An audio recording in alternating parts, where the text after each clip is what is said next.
So you guys decided to tokenize traditional bank assets. Traditional financial assets. So which of the traditional financial All right, assets? so I'll group it in 5 asset classes. You have currencies, fiat currencies, so your dollar, yen, euro, what have you. Money market instruments, US T-bills, sukuk, which is Islamic debt instruments. That's the second category. And these are the first 2 that we're going to start off with. I think if we do all financial assets like some other ICOs are doing, it's going to be difficult to manage and you're going to just spread yourself too thin. Have you seen BankX? Yes, I've seen BankX. They do have a couple of interesting, let's say, concepts. Yeah. But I think they have something called proof of. They always come up with new types of proof of Talal, if you want. You can. So I think that, but BankX are better than several other ICOs where they literally want to tokenize your shoes, if you want. Right. Right. So I think when you see an ICO saying we're going to tokenize $500 trillion worth of asset by 2025, that's kind of misleading, right? Of course. You have no idea what. I would never give my investors, let's say, predictions on my token price, how much I'm going to tokenize, because no one can really predict that. It's not like you're developing a company and you find the valuation based on discounted cash flows or still the wild, wild west in the ICO industry. So I think over-promising people and trying to sell them the hype is extremely unethical, and a lot of people are guilty of doing that. Yeah. But going back to the asset classes, so fiat currencies is number 1, money market instruments. These are the first 2 we're going to start off with. I'll explain why we're starting off with those. But we have commodities, equities, and futures, possibly real estate. These are the 5 core ones: are currencies, money market instruments, commodities, equities, futures, and then maybe real estate, depending on. Real estate actually I think is more opportunistic. It does not fall within, let's say, our vision, but since we've had a lot of requests. I'm going to make sure you're in the frame. Yeah, because you're more important than I. No, man. All right, cheers. Sorry to interrupt you. No worries. You can edit that, right? But yeah. All right, cool. So the reason why we're starting off with fiat currencies and money market instruments, because at Jibrel Network we believe that tokenizing assets without them having functionality is meaningless. So if I connect a token to an underlying asset, but that's all I do, if I stop there, then that does not really have many use cases in the world of today. What really has a use case is if you're able to get that token to become self-regulated. Right. So what I mean by self-regulated is you basically automate the enforcement or implementation of financial regulation. A lot of buzzwords in one sentence, but I'll try to break that down by basically bringing real world regulation and transferring that into Solidity code and placing it immutably on the blockchain. So an example to give a bit of context: US Treasury bill. All right, so the regulations of US Treasury bill are global. It's not, so buying a UST bill from different geographies is more or less the same.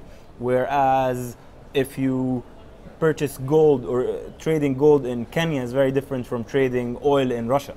So that's why we're starting off with these 2 first asset classes, because it's a lot easier for us to tokenize or to codify real world regulations for these 2 asset classes. But how does smart regulations work? You have a traditional asset that has real world regulations.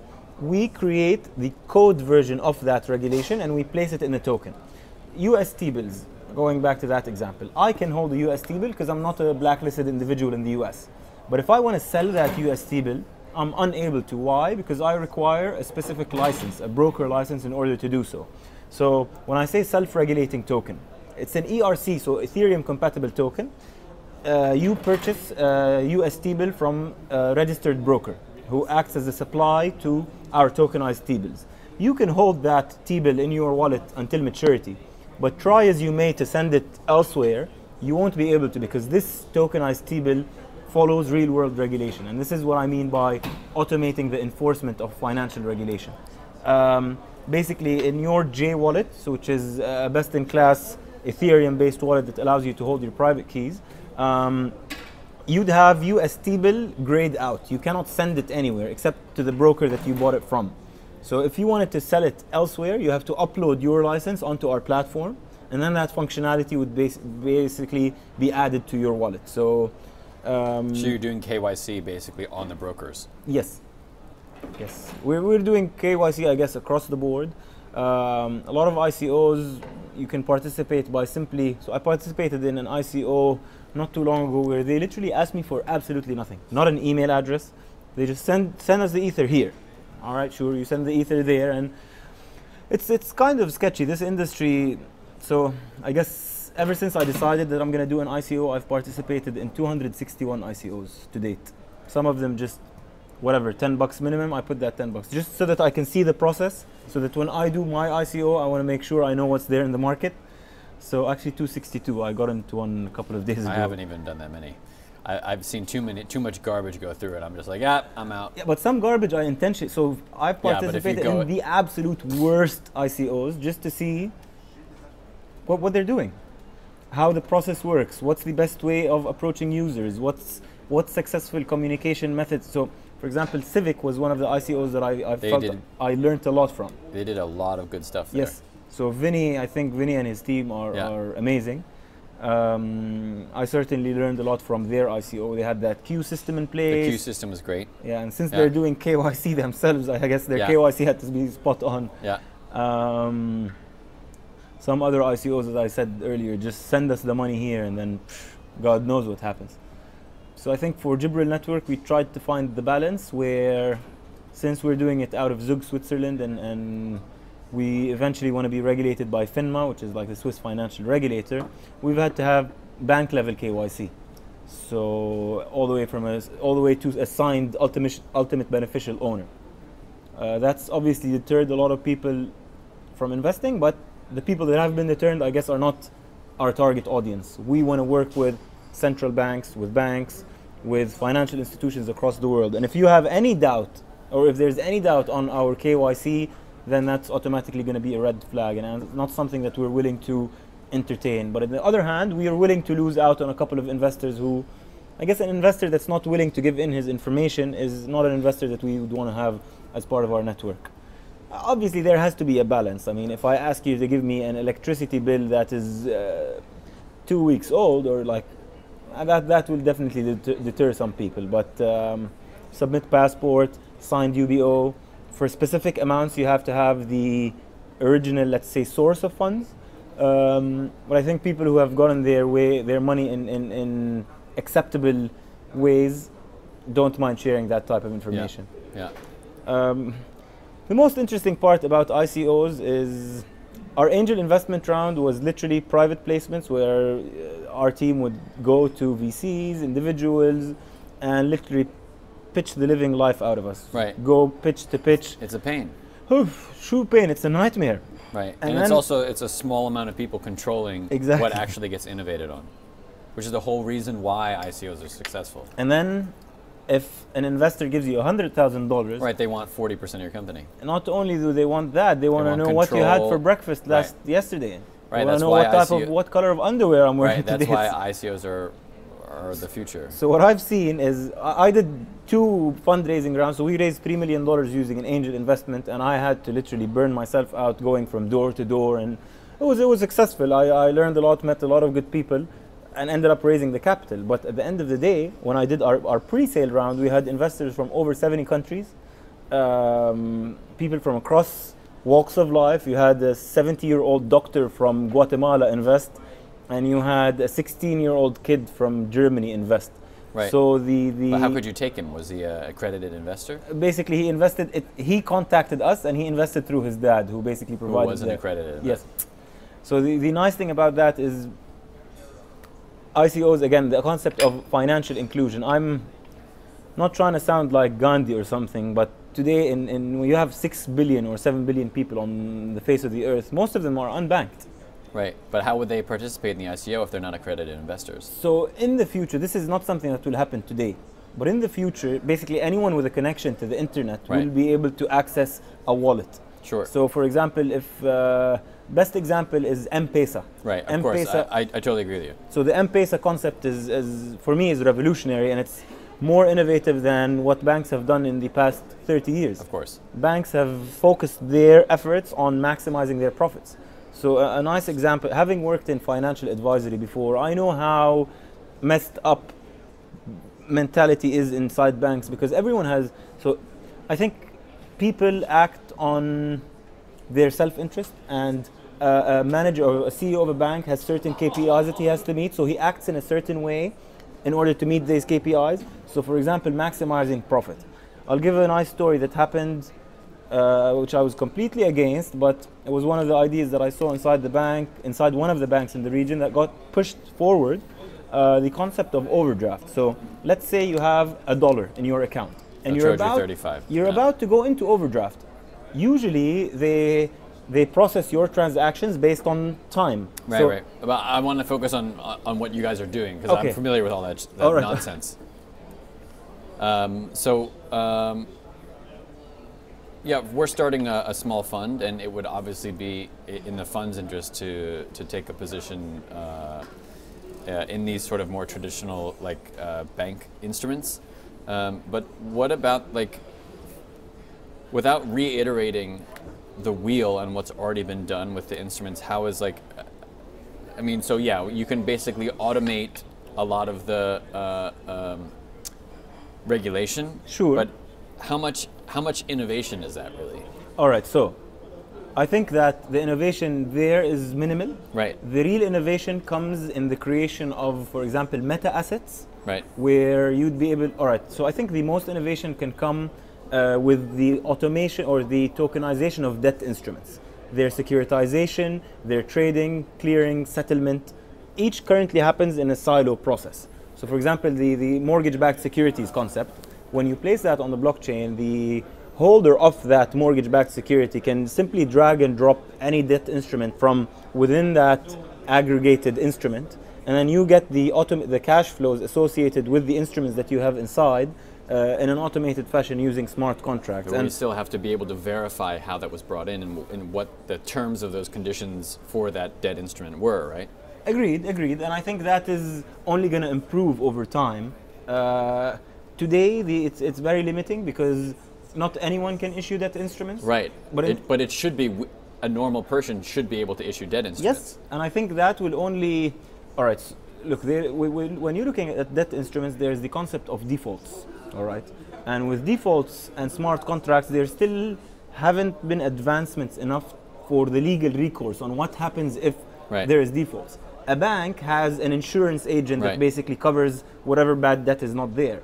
But if I'm an individual making $5,000 a month and I want to loan out or I want to create a debt instrument for the $500 savings that I have on a monthly basis, I think that will be possible in the world of blockchain, but the advancement of legal recourse has to be there. So I think lawyers have a huge task of basically becoming automated. Yeah, they should be automated. Frankly, they're way too expensive. Agreed.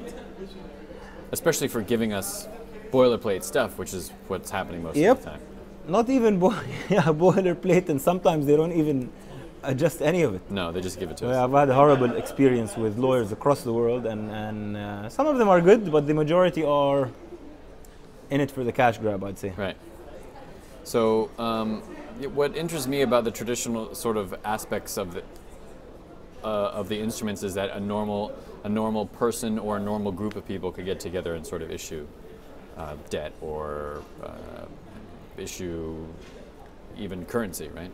Yeah. I think currency is a bit more. They could loan. They could issue loans. I think issuing currency is in the future is not going to be. You won't have 1,000,001 currencies, but you could have every person in the world issuing a debt instrument. Right, which is basically their reputation. Yep. And the concept of basically each person having a digital identity where you know how trustworthy that person is. It's going to be a lot easier to disseminate that type of information when you're using blockchain. Each platform is trying to there's Neo and Metaverse and Ether and even Blockstack is trying to do it on Bitcoin, and then our chain is where they're all trying to issue their own identity. So it's this weird sort of competition, and it's almost like a waste of a user's time to create identities on all these blockchains. I think there will be consolidation at the end. I don't think it's going to be geography specific. So for example, if Neo prevails, it's not going to prevail only in China, it's going to prevail across the world. It's difficult to say which ones will prevail, but in 5-6 years time, I don't think there's going to be 10 blockchains that are. So if Ethereum fails, what will happen to your ERC20 tokens? Okay, great. So I think the Ethereum project is an amazing project, but I will not put my livelihood in the hands of another project. So that would be irresponsible from my end in terms of for the investors that have trusted in our ability to make decisions. So in the future, we want to become blockchain agnostic for several reasons. But Ethereum currently is the best platform for you to launch for several reasons. The number of users that's there on it, also our tokens, our CRIDers, the concept of crypto depository receipts.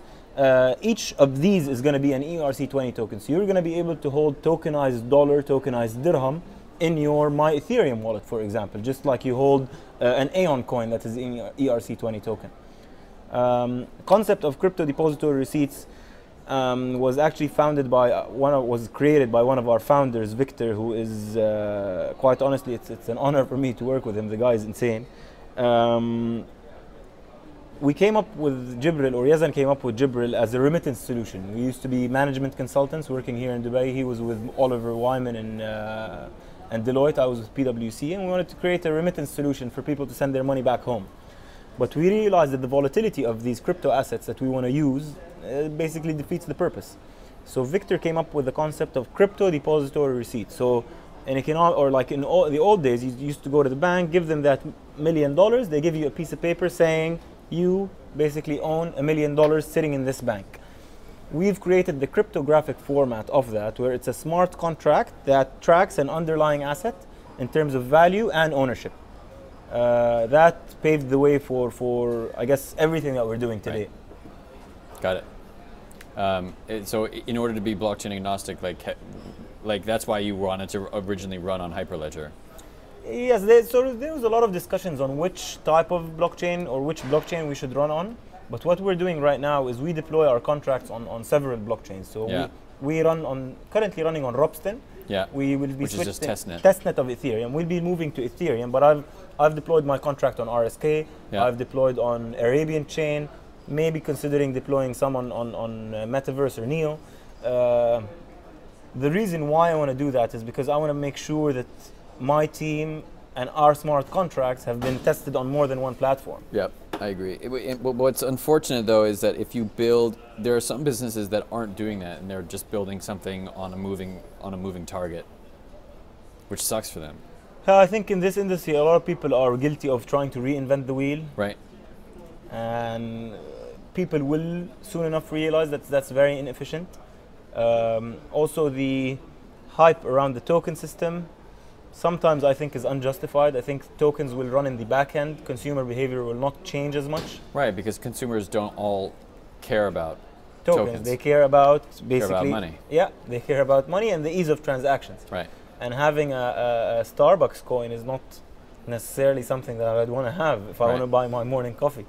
So I think there'll be a lot of consolidation.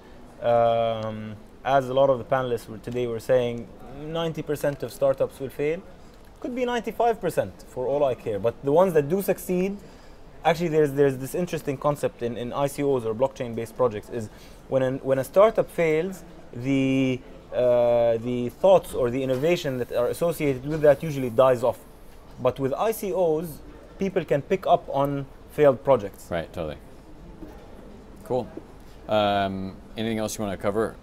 I'm excited to go to New York, actually.